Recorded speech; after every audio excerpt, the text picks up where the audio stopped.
ಆತ್ಮೀಯರೇ ನಮಸ್ಕಾರಗಳು. ಗ್ರಾಮ ಸ್ವರಾಜ್ಯ ಮೀಡಿಯಾಗೆ ಸ್ವಾಗತ ಸುಸ್ವಾಗತ. ನೀವು ಗ್ರಾಮ ಸ್ವರಾಜ್ಯ ಮೀಡಿಯಾಗೆ ಹೊಸಬರಾಗಿದ್ದಲ್ಲಿ ಕೆಳಗೆ ಕಾಣೋ ಸಬ್ಸ್ಕ್ರೈಬ್ ಬಟನ್ ಅನ್ನು ಒತ್ತಿ ಹಾಗೂ ಪಕ್ಕದಲ್ಲಿರೋ ಬೆಲ್ ಐಕಾನ್ ಅನ್ನು ಕ್ಲಿಕ್ ಮಾಡಿ. ಇದರಿಂದ ನಾವು ಮುಂದೆ ಅಪ್ಲೋಡ್ ಮಾಡುವ ವಿಡಿಯೋಗಳು ನಿಮಗೆ ನೋಟಿಫಿಕೇಶನ್ ಮುಖಾಂತರ ಬರುತ್ತದೆ. ಗೆಳೆಯರೇ, ಶ್ರೀಯುತ ಮಸರ್ಕಲ್ ರಾಮಣ್ಣನವರು ಕರ್ನಾಟಕ ಪ್ರಾಂತ ರೈತ ಸಂಘದ ಹಿರಿಯ ಹೋರಾಟಗಾರರು. ರಾಯಚೂರು ಜಿಲ್ಲೆಯ ದೇವದುರ್ಗ ತಾಲೂಕಿನಲ್ಲಿ ಬರಗಾಲದ ಕುರಿತು ಶಾಶ್ವತ ಪರಿಹಾರಕ್ಕಾಗಿ ನಡೆದ ನೀರಾವರಿ ಹೋರಾಟದ ಸುದೀರ್ಘ ಅನುಭವಗಳನ್ನು ಈ ವಿಡಿಯೋದಲ್ಲಿ ಹಂಚಿಕೊಂಡಿದ್ದಾರೆ. ಅದನ್ನು ಕೇಳೋಣ ಬನ್ನಿ. ಹೋರಾಟ ಚಾಲು ಆಗಬೇಕಾದ್ರೆ ಇವತ್ತು ಇಡೀ ಲಿಂಗಸೂರು ಮತ್ತು ದೇವದುರ್ಗ ರಾಯಚೂರು ತಾಲೂಕಿಗೆ ನೀರಾವರಿ ಬರಬೇಕಾದ್ರೆ ಚಂದ್ರಶೇಖರ್ ಬಾಳೆಯವರೇ ಕಾರಣ. ಬಾಳೆಯವರು ಆ ಪ್ರಾಂತ ರೈತ ಸಂಘದ ಮುಖ್ಯ ಲೀಡರ್ ಆಗಿ ನಮ್ಮ ಬಾಳೆಯವರು ಆ ಟೈಮ್ನಲ್ಲಿ ಇದ್ದರು. ಆವಾಗ ರೈತ ಸಂಘ ಕಟ್ಟುವಾಗ ಮೊದಲೇ ಬಾರಿಗೆ ದೇವದುರ್ಗ ತಾಲೂಕದಲ್ಲಿ ಒಂದು ದೊಡ್ಡ ಬರಗಾಲನೆ ಬಿದ್ದಾಗ ಒಂದು ಮಸರಕಲ್ಲಿಗೆ ಅವರು ಬಂದು ಕೃಷಿ ಕೂಲಿಕಾರರಿಗೆ ಕೆಲಸ ಬೇಕು ಅಂಥೇಳಿ ಒಂದು ದೊಡ್ಡ ಹೋರಾಟ ಮಾಡುವಾಗ ಮಸರಕಲ್ಲಿಂದ ದೇವದುರ್ಗ ತಾಲೂಕಿಗೆ ಕಾಲು ಜಾಥಾ ಮಾಡಿದರು. ಆ ಟೈಮ್ನಲ್ಲಿ ನಾನು ಒಬ್ಬನೇ ರೈತ ಇದ್ದೆ. ಸುಮಾರು ಒಂದು 100 ಮಂದಿ ಕೃಷಿ ಕೂಲಿಕಾರರಿದ್ದರು. ಬಾಳೆಯವರು ನಾವು ಇಡೀ ಆ ಒಂದು ಜಾಥಾದಲ್ಲಿ ದೇವದುರ್ಗ ತಾಲೂಕಿಗೆ ಕಾಲು ಜಾಥಾ ಹೋಗಿ ಒಂದು ದೊಡ್ಡ ತಹಸೀಲ್ ಆಫೀಸ್ ಮುಂದೆ ಒಂದು ಚಳವಳಿ ಮಾಡಿದಾಗ ಇಡೀ ತಾಲೂಕಿಗೆ ಒಂದು ಬರಗಾಲ ಕೆಲಸವನ್ನು ಸಿಕ್ಕು ಆವತ್ತಿನ ದಿವಸದಲ್ಲಿ ಕೃಷಿ ಕೂಲಿಕಾರರಿಗೆ ಒಂದು ದೊಡ್ಡ ಸಹಾಯ ಆದಂಥದ್ದು. ಆವಾಗ ಇಡೀ ಸುತ್ತಮುತ್ತಲಲ್ಲಿ ನಮ್ಮ ತಾಲೂಕಿನ ಜನ ಬಾಳೆಯವರಿಗೆ ಭಾಳನೇ ಮಾತಾಡಲಿಕ್ಕತ್ತಿದ್ರು. ಮೊದಲ ನಮ್ಮ ತಾಲೂಕಿನಲ್ಲಿ ಕೃಷಿ ಮಾಡಬೇಕಾದ್ರೆ ಮಳೆ ಆಶ್ರಯದಲ್ಲಿ ಅಲ್ಲಿ ಜಾಸ್ತಿ ಬೆಳೆ ಬೆಳಿಬೇಕಂದ್ರೆ ಬಿಳಿಜೋಳ ಮತ್ತು ಈ ಜೈದಾರ್ ಹತ್ತಿ ಅಂತೇಳಿ ಬರ್ತಿತ್ತು. ಆ ಜೈದಾರ್ ಹತ್ತಿ ಜೊತೆಗೆ ಕೆಲವು ಹೊಲಗಳು ಕಡಲೆನ ಹಾಕ್ತಿದ್ವು. ಕಡಲೆ ಅಂದರೆ ಅದು ದುಂಡುಗಡ್ಲೆ ಅಂತೇಳಿ ಬರ್ತದೆ. ಅಲ್ಲಿ ನಮ್ಮಲ್ಲಿ ಹೆಚ್ಚಾನೆಚ್ಚು ಸಣ್ಣ ರೈತರು, ಮಧ್ಯಮ ರೈತರು ಮತ್ತು ಭೂಮಾಲೀಕರೇ ಒಂದು 20-25% ಇಡೀ ಭೂಮಾಲೀಕರು. ದೊಡ್ಡ ರೈತರು ಅಂದರೆ 60ರಿಂದ 70-80 ಎಕರೆ ಭೂಮಿ ಇರ್ತಕ್ಕಂಥ ರೈತರು ನಮ್ಮ ತಾಲೂಕಿನಲ್ಲಿ ಇರ್ತಕ್ಕಂಥದ್ದು. ಅದರಲ್ಲಿ ನಮ್ಮ ತಾಲೂಕ ಸುಮಾರು 60% ಕೆಂಪು ಭೂಮಿ ಹೊಂದಿರೋದು ಮತ್ತು ಉಳಿದ 40% ಈ ಕಪ್ಪು ಭೂಮಿ ಹೊಂದಿರತಕ್ಕಂಥ ನಮ್ಮ ದೇವದುರ್ಗ ತಾಲೂಕಿನ ಒಂದು ಭೂಮಿಯ ಪರಿಸ್ಥಿತಿ. ಆಗ ರೈತರು ಮತ್ತು ಕೂಲಿಕಾರರಿಗೆ ಭಾಳನೇ ತೊಂದರೆ ಇರ್ತಿತ್ತು. ಸುಮಾರು ಬಿಳಿಜೋಳ ಮತ್ತು ಈ ಕಡಲೆ, ಈ ಹತ್ತಿ ಬೆಳೆ ಒಂದೊಂದು ವರ್ಷ ಸರಿಯಾಗಿ ಬರ್ತಿರಲಿಲ್ಲ. ಆದರೂ ಕೂಡ ಅವಾಗ ಅಲ್ಲಿ ಕೆಲವು ಜನ ಬೇರೆ ಬೇರೆ ಕಸು ಕುರಿ ಸಾಕಾಣಿಕೆ ಆಗಿರ್ಬೋದು ಮತ್ತು ಬೇರೆ ಬೇರೆ ಸಾಕಾಣಿಕೆ ಮಾಡಿಕೊಂಡು ಇರ್ತಿದ್ರು ಕೂಡ ರೈತರು ಖುಷಿಯಾಗಿರ್ತಿರ್ಲಿಲ್ಲ. ಆ ನಂತರದಲ್ಲಿ ನಾವು ಒಂದ್ಸಲ ಬಾಳೆಯವರು ನಾವು ಅಲ್ಲಿ ಎಲ್ಲರೂ ಕುಂತು ಈ ಒಂದು ನಾರಾಯಣಪುರ ಬಲದಂಡೆ ಕಾಲುವೆಯನ್ನು ದೇವದುರ್ಗ ತಾಲೂಕಿಗೆ ಬರ್ತಕ್ಕಂಥ ಏನಿದೆ ಅದರ ಬಗ್ಗೆ ಅವರು ಒಂದು ಸ್ಟಡಿ ಮಾಡಿದರು. ಆ ಸ್ಟಡಿ ಮಾಡಿ ಅಲ್ಲಿ ಅದಕ್ಕೆ ಬೇಕಾದಂಥ ಡಾಕ್ಯುಮೆಂಟ್ಸ್ಗಳನ್ನು ನೀರಾವರಿ ಯಾವಾಗ ಬರಬೇಕಾಗಿತ್ತು, ಯಾಕೆ ಲೇಟ್ ಆಯ್ತು ಅನ್ನೋದ್ರ ಬಗ್ಗೆ ಬಾಳೆಯವರು ಅದ್ರ ಬಗ್ಗೆ ಭಾಳ ಕೂಲಂಕುಷವಾಗಿ ಚರ್ಚೆ ಮಾಡಿದರು. ಆ ಒಂದು ಚರ್ಚೆ ಮಾಡುವಾಗ ನಮ್ಮ ತಾಲೂಕಿನವರೇ ಆದಂಥೇಳಿ ವಿಜಯಕುಮಾರ್ ಪಾಟೀಲ್ ಅಂತೇಳಿ ಒಬ್ಬ ಕೃಷ್ಣ ಭಾಗ್ಯ ಜಲ ನಿಗಮದಲ್ಲಿ ನೀರಾವರಿ ಇಂಜಿನಿಯರ್ ಆಗಿದ್ದರು. ಅವರು ಆ ಡಾಕ್ಯುಮೆಂಟ್ಸ್ಗಳನ್ನು ರೆಡಿ ಮಾಡಿದಾಗ ಬಾಳೆಯವರು ನನಗೆ ಇಲ್ಲ, ಅವರು ಈ ನಾರಾಯಣಪುರ ಬಲದಂಡೆ ಇದರಲ್ಲಿ ಒಬ್ಬ ಇಂಜಿನಿಯರ್ ಇದ್ದಾರ, ಅವರು ಡಾಕ್ಯುಮೆಂಟ್ಸ್ಗಳನ್ನು ಅಲ್ಲಿ ಜೆರಾಕ್ಸ್ ಮಾಡಿ ಕೊಡ್ತಾರ, ನೀವು ತೊಗೊಂಡು ಬರ್ರಿ ಅಂತೇಳಿ ಬಾಳೆಯವರು ನನಗೆ ಸಲಹೆ ಮಾಡಿದರು. ಆ ಟೈಮ್ನಲ್ಲಿ ನಾನು ಆ ಊರಿಗೆ ಹೋಗಿ ಅಲ್ಲಿ ಆ ಒಂದು ಲಕ್ಷ್ಮಪುರ ಅಂತೇಳಿ ಅಲ್ಲಿ ಕ್ಯಾಂಪು, ಆ ಕ್ಯಾಂಪ್ನಲ್ಲಿ ಅವರಿದ್ದರು ವಿಜಯಕುಮಾರ್ ಪಾಟೀಲ್ ಅಂತೇಳಿ. ಅವರು ನಮ್ಮ ತಾಲೂಕದವ್ರಿಗೆ, ಅವರಪ್ಪ ಹೋರಾಟಗಾರರು, ಅವರು ಫ್ರೀಡಮ್ ಫೈಟರ್. ನಾನು ಹೋಗಿ ತೊಗೊಂಡು ಬಂದ ಮೇಲೆ ಅದ್ರ ಬಗ್ಗೆ ಸ್ಟಡಿ ಮಾಡಿ ನಾವು ಫಸ್ಟ್ ಈಗ ಲೀಸಿಗಾಗಿ ಹೊಲಗಳನ್ನು ಮಾಡೋದು ಈಗ ನಡೆದಿದೆ.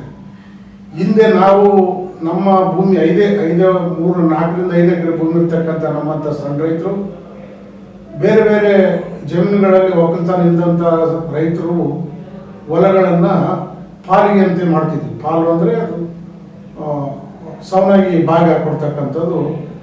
ಏನೇ ಬಿತ್ತಿದ್ರು ಕೂಡ, ಜೋಳ ಬಿತ್ತಿದ್ರು ಕೂಡ ಖರ್ಚು ಎಷ್ಟಾಗ್ತದೆ ಅಷ್ಟು ಬರೆದಿಟ್ಟು ಒಂದು ಸುಮಾರು 10 ಚೀಲ ಜೋಳ ಆದರೆ ಖರ್ಚು ತೆಗೆದು ಸವನಾಗಿ ಮಾಡಿ ಅವ್ರಿಗೆ 5 ಚೀಲ ನಮ್ಗೆ 5 ಚೀಲ ಜೋಳನ ಹಂಚ್ಕೊಳ್ತಕ್ಕ ಪದ್ಧತಿ ಇತ್ತು. ಅದೇ ಥರ ಕಡಲೆ ಕೂಡ ಅಷ್ಟಿತ್ತು ಮತ್ತು ಹತ್ತಿ ಕೂಡ ಅಷ್ಟೇ ಮಾಡತಕ್ಕಂಥ ವ್ಯವಸ್ಥೆ ಇತ್ತು. ಬರ್ತಾ ಬರ್ತಾ ಏನಾಯ್ತು ಅಂತಂದರೆ, ಒಂದು ಈ ನೀರಾವರಿ ಬರಬೇಕು ಪಕ್ಕದ ನಮ್ಮ ಜಿಲ್ಲೆ ಅಂದರೆ ಗುಲ್ಬರ್ಗ ಜಿಲ್ಲೆಯಲ್ಲಿ ನಾರಾಯಣಪುರ ಎಡದಂಡೆ ಕಾಲುವೆಯಿಂದ ನೀರಾವರಿ ಬಂದದ್ದು ಗೊತ್ತಾದ ಮೇಲೆ ಅವಾಗ ರೈತರು ಸ್ವಲ್ಪ ಅದ್ರ ಬಗ್ಗೆ ನೀರಾವರಿ ಬೇಕು ಅಂತಕ್ಕಂಥದ್ದನ್ನ ಚಾಲು ಮಾಡಿದ್ರು. ಅವರಿಗೆ ಒಂದು ಅವೇರ್ನೆಸ್ ಬಂತು. ಆವಾಗ ಅವೇರ್ನೆಸ್ ಬಂದಕ್ಕೇ ಇವತ್ತು ಆ ಒಂದು ನೀರಾವರಿ ಹೋರಾಟ ಬಾಳೆಯವರ ನೇತೃತ್ವದಲ್ಲಿ ಸಕ್ಸಸ್ ಆಗಿರೋದು. ಆ ಹೋರಾಟ ಹೆಂಗಂದ್ರೆ, ನಾವು ಸ್ವಂತ ರೈತ ಸಂಘದ ಕಡೆಯಿಂದನೇ ಮೊದಲ ಆ ಹೋರಾಟನ ಚಾಲು ಮಾಡಿದ್ವಿ. ರೈತ ಸಂಘದ ಕಡೆಯಿಂದ ಚಾಲು ಮಾಡಿದಾಗ ನಾನು ದೇವದುರ್ಗ ತಾಲೂಕಿನಲ್ಲಿ ಸುಮಾರು ಒಂದು 300 ಕಿಲೋಮೀಟರ್ ಇಡೀ ತಾಲೂಕನ್ನು 180 ಹಳ್ಳಿಗಳನ್ನು ಪ್ರತಿ ಹಳ್ಳಿಗೆ ಬಾಳೆಯವರ ಸಲಹೆ ಮೇರೆಗೆ ನಾವು ಹೋಗಿ ಆ ಜನರಿಗೆ ಒಂದು ಅವೇರ್ನೆಸ್ ತಂದು ಆಮೇಲೆ ಅಲ್ಲಿ ಹೋರಾಟಗಳನ್ನು ಚಾಲು ಮಾಡಬೇಕಾದ್ರೆ ನಮ್ಮ ದೇವದುರ್ಗ ತಾಲೂಕಿನ ಕಟ್ಟ ಕಡೆಯ ಹಳ್ಳಿ ಈ ಒಂದು ತಿಂತಿಣಿ ಬ್ರಿಡ್ಜ್ ಅಂತೇಳಿ ಬರ್ತದೆ. ಅಲ್ಲಿಂದ ರಾಯಚೂರಿಗೆ ಸುಮಾರು ಒಂದು 100 ಕಿಲೋಮೀಟರ್ ಆಗ್ತದೆ ನಮ್ಮ ಜಿಲ್ಲಾ ಕೇಂದ್ರಕ್ಕೆ. ಅಲ್ಲಿಗೆ ಜಾಥಾ ಮಾಡಿದಾಗ ಇಡೀ ಒಂದು ತಾಲೂಕಿನ ಹಳ್ಳಿಯ ಅಲ್ಲಿರ್ತಕ್ಕಂಥ ರೈತರು ಒಳ್ಳೆ ನಮ್ಗೆ ಒಂದು ಸಾಥಿ ಕೊಟ್ಟು ನಮಗೆಲ್ಲ ಮೆರವಣಿಗೆ ಮಾಡಿ ಬಾಜಿ ಭಜಂತ್ರ ಡೊಳ್ಳುಗಳು ಹಾಕಿ ಕರ್ಕೊಂಡೋಗಿ ಊಟ ಆಗ್ತಕ್ಕಂಥದ್ದು ಮಾಡಿದ್ವಿ. ಆ ನಂತರದಲ್ಲಿ ನಾವು ಇಡೀ ಬೆಂಗಳೂರು ಚಲನ ಕೂಡ ಬಾಳೆಯವರ ಒಂದು ನೇತೃತ್ವದಲ್ಲಿ ಬೆಂಗಳೂರು ಚಲನ ಮಾಡಿದ್ವಿ. ಆಮೇಲೆ ನೀರಾವರಿ ಆಫೀಸ್ ಇರ್ತಕ್ಕಂಥ ಭೀಮರಾಯನ ಗುಡಿ ಅಂತೇಳಿ ಗುಲ್ಬರ್ಗ ಜಿಲ್ಲೆಯಲ್ಲಿ ಇಡೀ ನಾರಾಯಣಪುರ ಬಲದಂಡಿಗೆ ಸಂಬಂಧಪಟ್ಟಂಥ ಎಲ್ಲ ಆಫೀಸ್ಗಳು SC, CE ಮತ್ತು JE ಎಲ್ಲರೂ ಅಲ್ಲಿ ಒಂದು ವಾಸ ಇರೋದ ಕಾರಣ ಅಲ್ಲಿ ಒಂದು ದೊಡ್ಡ ಸಭೆಯನ್ನು ಮಾಡಿ ಅಲ್ಲಿ ಕಾಲು ಜಾಥಾ ಮಾಡಿ ಅಲ್ಲಿ ಪ್ರೊಟೆಸ್ಟ್ ಮಾಡಿದ್ವಿ ಬಾಳೆಯವರ ನೇತೃತ್ವದಲ್ಲಿ.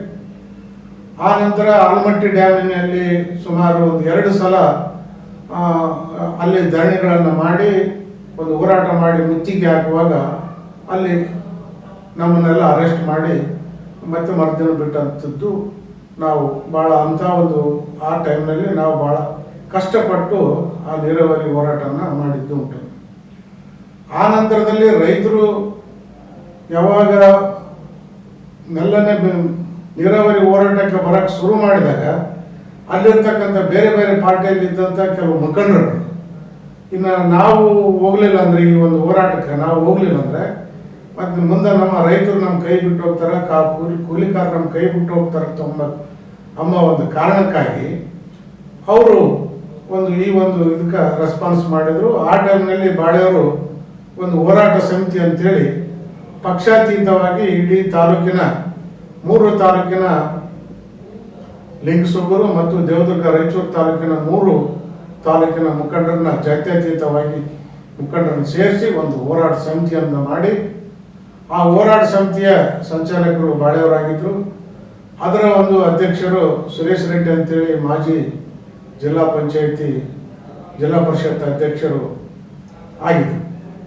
ಆ ಟೈಮ್ನಲ್ಲಿ ಒಂದು ಹೋರಾಟ ಮಾಡುವಾಗ ಸುಮಾರು 48 ತಾಸು ಲಿಂಗಸೂಗೂರು, ದೇವದುರ್ಗ ಮತ್ತು ರಾಯಚೂರು ತಾಲೂಕಿನಲ್ಲಿ 48 ತಾಸು ರಸ್ತಾ ರೋಕಕ್ಕೆ ಕರೆ ಕೊಟ್ಟು ಯಶಸ್ವಿಯಾಗಿ ಎಲ್ಲ ರೋಡ್ಗಳನ್ನು ಬಂದ್ ಮಾಡಿದ ಮೇಲೆ ಆ ಟೈಮ್ನಲ್ಲಿ ಸರ್ಕಾರ ಸ್ವಲ್ಪ ಅದ್ರ ಬಗ್ಗೆ ಗಮನ ಹರಿಸಿ ನೀರಾವರಿ ಹೋರಾಟಕ್ಕೆ ನಾವು ಬೆಂಬಲ ಕೊಡ್ತೀವಿ ಅಂತಕ್ಕಂಥ ಮಾತನ್ನು ಆಗಿನ ಮುಖ್ಯಮಂತ್ರಿ ಆಗಿರಲಿಲ್ಲ ದೇವೇಗೌಡರು ಬಾಳೆಯವ್ರನ್ನ ಕರೆಸಿ ಅವಾಗ ನಾನು ಮುಂದೆ ಇನ್ನೊಂದು 6 ತಿಂಗಳಲ್ಲಿ ಎಲೆಕ್ಷನ್ ಬಂದಿದ್ದಾವ, ಆ ಎಲೆಕ್ಷನ್ನಲ್ಲಿ ನಮ್ಮ ಪಾರ್ಟಿ ಅಧಿಕಾರಕ್ಕೆ ಬಂತು ಅಂದರೆ ನಾನು ಈ ಒಂದು ನೀರಾವರಿಯನ್ನು ಮಾಡಿ ಕೊಡ್ತೀನಿ ಅಂತೇಳಿ ದೇವದುರ್ಗಕ್ಕೆ ಬಂದು ಬಾಳೆಯವರು ಅವ್ರ ಜೊತೆಗೇನೆ ಬೆಂಗಳೂರಿನಿಂದ ಬಂದು ಆ ಒಂದು ಹೋರಾಟದಲ್ಲಿ ಕಡು ಬಿಸಿಲಿನಲ್ಲಿ ಬೇಸಿಗೆಯಲ್ಲಿ ಒಂದು ದೊಡ್ಡ ಸಭೆಯನ್ನು ಮಾಡಿ ಹೇಳಿ ಹೋದ್ಮೇಲೆ 6 ತಿಂಗಳು ಆದಮೇಲೆ ಅವರೊಂದು ಅಧಿಕಾರಕ್ಕೆ ಬಂದು ಸುಮಾರು 70 ಕಿಲೋಮೀಟರ್ ಗುತ್ತಿಗೆ ಆಧಾರದ ಮೇಲೆ 6,600 ಕೋಟಿ ರೂಪಾಯಿ ಬಿಡುಗಡೆ ಮಾಡಿ ನೀರಾವರಿ ತಂದಂಥದ್ದು ಇವತ್ತು ಇಡೀ ತಾಲೂಕಿನಲ್ಲಿ ಬಾಳೆಯವರ ಬಗ್ಗೆ ಭಾಳನೇ ಜನ ಮೆಚ್ಚಿರ್ತಕ್ಕಂಥ ಒಂದು ಇದು ಇದೆ. ಆಮೇಲೆ ಅಲ್ಲಿ ಏನಾಯಿತು ಅಂತಂದರೆ ಬರ್ತಾ ದೊಡ್ಡ ರೈತರೆಲ್ಲ ಜಮೀನುಗಳಿಗೆ ಏನು ಮಾಡ್ತಿದ್ರು, ಹೆಚ್ಚು ಲೀಸ್ಗಳನ್ನು ಹೇಳಿ ಹೊಲಗಳನ್ನು ಲೀಸಿಗೆ ಕೊಡೋಕ್ಕೆ ಪ್ರಾರಂಭ ಮಾಡಿದರು. ಅದು ಪಾಲಿಗೆನೂ ಕೊಡ್ತಿದ್ರು, ಕೆಲವು ಮಂದಿ ಲೀಸಿಗೆ ಕೊಡ್ತಿದ್ರು. ಕೆಲವು ದೊಡ್ಡ ರೈತರೆಲ್ಲ ಸ್ವಂತ ತಾವೇ ಒಕ್ಕಲ್ತನ ಮಾಡ್ತಿದ್ರು. ನಮ್ಮಂಥ ರೈತರು, ಸಣ್ಣ ರೈತರು ಏನು ಮಾಡೋದಂದ್ರೆ ಅಲ್ಲಿ ಕೃಷಿ ಕೂಲಿಕಾರರ ಜೊತೆಗೆ ಕೆಲಸ ಇದ್ದಾಗ ನಾವು ಕೂಡ ಆ ದೊಡ್ಡ ರೈತರ ಹೊಲಗಳಿಗೆ ಈ ಗಳೆ ಹೊಡೆಯಕ್ಕೆ ಹೋಗೋದಾಗಲಿ, ಈ ನಟ್ ಅಂತ ಕರಿತಿದ್ವಿ, ಕರಿಕೆ ಅಂತೇಳಿ ಬರ್ತಿತ್ತು ಹೊಲಗಳಲ್ಲಿ. ಅವಾಗ ಈ ಒಂದು ಗುದ್ದಲಿ ತಗೊಂಡು ನಟ್ಟನ್ನು ಕಡಿದು, ಎಷ್ಟು ಅಂದರೆ ಆ ನಟ್ಟು ಕಡಿಬೇಕಂದ್ರೆ ಸುಮಾರು 36 ಫೀಟ್ ಉದ್ದ, 3 ಫೀಟ್ ಅಗಲ ಒಂದು ಭೂಮಿನ ಅಗದು ಅದರಲ್ಲಿದ್ದಂಥ ಕರಿಕೆ ಬೇರನ್ನು ತೆಗಿಬೇಕಾದ್ರೆ 2 ಸೇರು ಜೋಳ ಕೊಡ್ತಿದ್ರು ಅವಾಗ. 2 ಸೇರು ಜೋಳ ಅಂದರೆ ಈಗ ಅವು 2 ಸೇರು ಜೋಳ ಅಂದರೆ 2.5 kg ಜೋಳ ಅಂತ ಪರಿಸ್ಥಿತಿ ಅವಾಗ ಇತ್ತು. ಹೀಗಾಗಿ ಒಂದು ಪಡೆ ಮತ್ತು ಒಡ್ಡೆ ಹಾಕ್ಬೇಕಾದ್ರೆ ಒಂದು ಪಡೆ 10 ಫೀಟ್ ಅಗಲ, 10 ಫೀಟು ಉದ್ದ, 1 ಫೀಟ್ ಒಳಗಡೆ, ಬರೀ 4,000 ರೂಪಾಯಿಗೆ ಒಂದು ಪಡೆಯನ್ನು ಮುಂಜಾನೆ ಹೋದವ್ರು ಇಬ್ಬರು ಜೋಡಿ, ಗಂಡ ಹೆಂಡತಿ ಇಬ್ಬರು ಜೋಡಿ ಹೋದರೆ 4,000 ರೂಪಾಯಿಗೆ ಒಂದು ಪಡೆಯನ್ನು ಹಾಕಿಕೊಂಡು ಬರ್ತಿದ್ರು. ಆದರೆ ಆ 4,000 ರೂಪಾಯಿದಲ್ಲೇ ಜೀವನ ಸಾಗಿಸೋಕೆ ಬೇಕಾದಂಗೆ ಹೆಂಗಂದ್ರೆ 1 ರೂಪಾಯಿಗೆ 5 kg ಜೋಳ ಸಿಗ್ತಿತ್ತು. 3 ರಿಂದ 4 kg ಜೋಳ ಸಿಗ್ತಿತ್ತು. ಎಲ್ಲನೂ ಸಸ್ತೆ ಇತ್ತು. ಹೀಗಾಗಿ ಅಲ್ಲಿ ಆ ಕೃಷಿ ಕಾರ್ಮಿಕರು ಬೇಕಾದಂಗೆ ಬದುಕ್ತಕ್ಕಂಥ ಪರಿಸ್ಥಿತಿ ಇತ್ತವು. ಆ ನಂತರದಲ್ಲಿ ಹೀಗಾಗಿ ನಮ್ಮ ತಾಲೂಕಿನಲ್ಲಿ ಈಗ ಪರಿಸ್ಥಿತಿ ಹೆಂಗಾಗಿದೆ ಅಂದರೆ, ನೀರಾವರಿ ಬಂದ ಮೇಲೆ ಸುಮಾರು 40% ಈ ಕಪ್ಪು ಭೂಮಿ 60% ಕಪ್ಪು ಭೂಮಿ ಏನಿದೆ ಅಂದರೆ, ಆ ಕಪ್ಪು ಭೂಮಿ ಕೆಟ್ಟಿಲ್ಲ. ಅಂದರೆ ಕೆಂಪು ಭೂಮಿ ಕೆಟ್ಟಿಲ್ಲ, ಆದರೆ ಕಪ್ಪು ಭೂಮಿ ಅಂತೇಳಿ 40% ಏನಿದೆ ಅದು ಇವತ್ತು ಒಂದೊಂದು ಎಕರೆಗೆ ನಮ್ಮ ರೈತರು ಸುಮಾರು 15 ರಿಂದ 20 ಚೀಲ ಫರ್ಟಿಲೈಸರ್ ಹಾಕಿ ಸುಮಾರು ಹತ್ತಿ, ಮೆಣಸಿನಕಾಯಿ ಮತ್ತು ಬೆಳೆಯನ್ನು ಬೆಳೆಯಕ್ಕೆ ಪ್ರಾರಂಭ ಮಾಡಿದರು.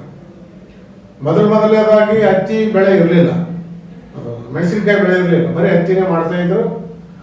ಆಮೇಲೆ ನೀರಾವರಿ ಬಂದಮೇಲೆ ಆಂಧ್ರದಿಂದ ಕೆಲವು ರೈತರು ಅಂದರೆ ಅವರು ಸುಮಾರು ಇಲ್ಲಿ ನಮ್ಮ ದೇವದುರ್ಗ ತಾಲೂಕಿಗೆ ಬಂದು, ನಮ್ಮ ತಾಲೂಕಿನಲ್ಲಿ ಈ ಒಂದು ಭೂಮಾಲೀಕರು 60 ರಿಂದ 70, 80, 90 ಎಕರೆ ಭೂಮಿ ಇದ್ದಂಥ ಭೂಮಾಲೀಕರು ಹೊಲಗಳನ್ನು ಲೀಸಿಗೆ ಮಾಡಿ ಮತ್ತು ಹತ್ತಿ, ಮೆಣಸಿನಕಾಯಿನ ಬೆಳೆಯಕ್ಕೆ ಶುರು ಮಾಡಿದರು. ಆ ಒಂದು ಸಂದರ್ಭದಲ್ಲಿ ಮೆಣಸಿನಕಾಯಿ ಬೆಳೆಯುವಾಗ ಜಾಸ್ತಿ ಗೊಬ್ಬರ ಮತ್ತು ಫರ್ಟಿಲೈಸರ್ ಬಳಸಿ, ಅದು ಮೆಣಸಿನಕಾಯಿ ಸುಮಾರು 6 ರಿಂದ 7 ತಿಂಗಳ ಬೆಳೆ.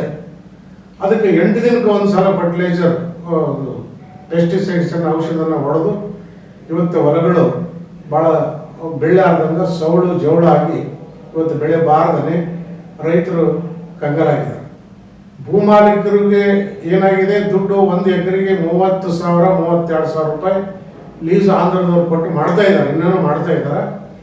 ಆದರೆ ಸಾಮಾನ್ಯ ಸಣ್ಣ ರೈತರು ಮತ್ತು ಮಧ್ಯಮ ರೈತರು ಜಾಸ್ತಿ ಗೊಬ್ಬರ ಅದೆಲ್ಲ ಈ ಔಷಧ ಬಳಸಿದ್ರಿಂದ ಹೊಲ ಸೌಳು ಜೋಳುಗಳಾಗಿ ಇವತ್ತು ಬೆಳೆ ಬರಲಾರ್ದಂಥ ಪರಿಸ್ಥಿತಿ ಬಂದಿದೆ. ಅದ್ರ ಬಗ್ಗೆ ಬಾಳೆಯವರು ಸಾಕಷ್ಟು ಒಂದು ಫರ್ಟಿಲೈಸರ್ ಜಾಸ್ತಿ ಬಳಸಬಾರದು ಮತ್ತು ಔಷಧ ಬಳಸಬಾರದು ಅಂತಕ್ಕಂಥದ್ದನ್ನು ಹೇಳ್ತಾನೆ. ನಮ್ಮ ತಾಲೂಕಿನಲ್ಲಿ ಈ ಒಂದು ಕೃಷಿ ಭಾರತ ಪತ್ರಿಕೆ ಮುಖಾಂತರ ಭಾಳಷ್ಟು ಅಲ್ಲಿ ಕಾರ್ಯಕ್ರಮಗಳು ಮಾಡುವಾಗ ಜನ ಅಷ್ಟಾಗಿ ಏನು ಸ್ಪಂದಿಸಲಾರದೇ ಇದ್ದರು ಇಷ್ಟು ದಿನ. ಈಗ ಇತ್ತೀಚೆಗೆ ಈ ಒಂದು ವರ್ಷ 1 ವರ್ಷ 1.5 ವರ್ಷದಿಂದ ಇವತ್ತು ಬಾಳೆಯವರು ಹಿಂದಕ್ಕೆ ನೀರಾವರಿ ತಂದದ್ದು ನಿಜ. ಇವತ್ತು ಈ ಒಂದು ಸವಳು ಜೋಳ ಭೂಮಿ ಆಗ್ಬೇಕಾದ್ರೆ ಕಾರಣ ಏನಂತಕ್ಕಂಥದ್ದು ಮಿಶ್ರ ಬೆಳೆ ಬೆಳಿತಕ್ಕಂಥದ್ದು ಆರ್ಗ್ಯಾನಿಕ್ ಆಗಿ ಬೆಳೆ ಬೆಳಿತಕ್ಕಂಥದ್ದನ್ನ ಏನು ಸಲಹೆ ಕೊಡ್ತಿದಾರ ಅದು ಒಳ್ಳೇದಂತಕ್ಕಂಥದ್ದು ಈ ಒಂದು ವರ್ಷ 6 ತಿಂಗಳಿಂದ ಶುರುವಾಗಿದೆ. ಅದನ್ನ ಒಂದು ತಾಲೂಕಿನಲ್ಲಿ ಒಂದು ವ್ಯವಸ್ಥಿತವಾಗಿ ರೈತರ ಮಧ್ಯೆ ತಗೊಂಡು ಹೋಗ್ಲಿಕ್ಕೆ ನಮ್ಮಂಥವ್ರದ್ದು ಸ್ವಲ್ಪ ಕೊರತೆ ಇದೆ. ಯಾಕಂದ್ರೆ ನಮಗೂ ವಯಸ್ಸಾಗಿದ್ದ ಕಾರಣ ಅವರು ಜಾಸ್ತಿ ಬೆಂಗಳೂರಿನಲ್ಲೇ ಇರೋದು, ಅಲ್ಲಿಗೆ ಯಾವಾಗ ಒಂದ್ಸಲ ಊರಿಗೆ ಬಂದು ಹೋಗ್ತಾರೆ, ಇಲ್ಲಂತಲ್ಲ. ಹೀಗಾಗಿ ಭಾಳನೇ ಇವತ್ತು ರೈತರು ಭಾಳ ಸಂಕಟದಲ್ಲಿದ್ದಾರೆ. ಆ ರೈತರು ಏನಾಗಿದೆ ಅಂದರೆ ಇವತ್ತು ಸಣ್ಣ ಸಣ್ಣ ಭೂಮಿ ಇದ್ದಂಥವ್ರೆ ಆಂಧ್ರದವ್ರಿಗೆ ಲೀಸಿಗೆ ಕೊಟ್ಟು ಬೆಂಗಳೂರಂತ ಪಟ್ಟಣಕ್ಕೆ ದುಡಿಯಕ್ಕೆ ಬರ್ತಕ್ಕಂಥ ಪರಿಸ್ಥಿತಿ ಇವತ್ತು ನಮ್ಮ 3 ತಾಲೂಕು ರಾಯಚೂರು, ದೇವದುರ್ಗ ಮತ್ತು ಲಿಂಗಸೂರು ತಾಲೂಕಲ್ಲಿ ಉದ್ಭವ ಆಗಿದೆ. ಇಷ್ಟು ನನ್ನ ಒಂದು ಅನುಭವದ ಪ್ರಕಾರ ಹೇಳಕ್ಕೆ ಇಚ್ಛೆಪಡ್ತೀನಿ. ತಮಗೆ ಈ ವಿಡಿಯೋ ಇಷ್ಟವಾದಲ್ಲಿ ಒಂದು ಲೈಕ್ ಕೊಡಿ, ತಮ್ಮ ಅಭಿಪ್ರಾಯಗಳನ್ನು ಹಂಚಿಕೊಳ್ಳಿ. ಧನ್ಯವಾದಗಳೊಂದಿಗೆ ಗ್ರಾಮ ಸ್ವರಾಜ್ ಮೀಡಿಯಾ.